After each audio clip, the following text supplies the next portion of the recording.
Why must Chinese school always raise fund? This is one thing that a lot of Chinese do not understand. And tonight I want to test again. How many of you agree with me that Chinese school, in terms of teachers, the pay do not come from the government? Raise your hand, please.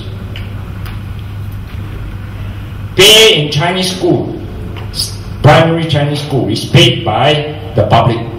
Agree with me? Raise up. Don't agree? Also raise up. Don't know? Also raise up. Not sure? Also raise up. There you see. You see, not many people are aware that in this country, of the 1,292 Chinese schools, nearly 880 are partially aided Chinese schools. 半津贴华小. So these are schools where administration and the salary of the headmasters and all the rest are paid by the government. But because the land belongs to what we call the 董事会, that is the directors of the school, we call it. So these are 半津贴 because the land do not belong to the government.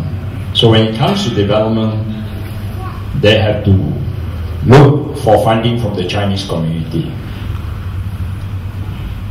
And to think that the government do not fund Chinese school in terms of funding is not true. Other than the administrative charges of salary and the rest, when it comes to development fund under the 9 Malaysia plan from the year 2006 to 2010, Chinese school got 325 million. Of course, it's not enough to cover 1,292 schools. So in the 10 Malaysia plan, we are asking for more. So for next year, the government has announced 280 million for partially aided Chinese school, for Tamil schools, for mission schools, and also for religious schools.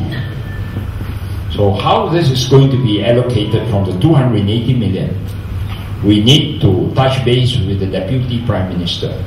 We feel that 280 million more should go to Chinese school because of the sheer number that we have. Partially aided, we have 880. Tamil school partially aided is about 300 plus. Mission school 100 plus. So we should be getting more from these 280. So it's wrong to go away to say the government do not give funding to Chinese school. Betul. Sekolah menengah jenis kebangsaan, 改制中学, do not get adequate funding from the government. True? I must say it's true. This is one part that is neglected by the government and neglected by MCA.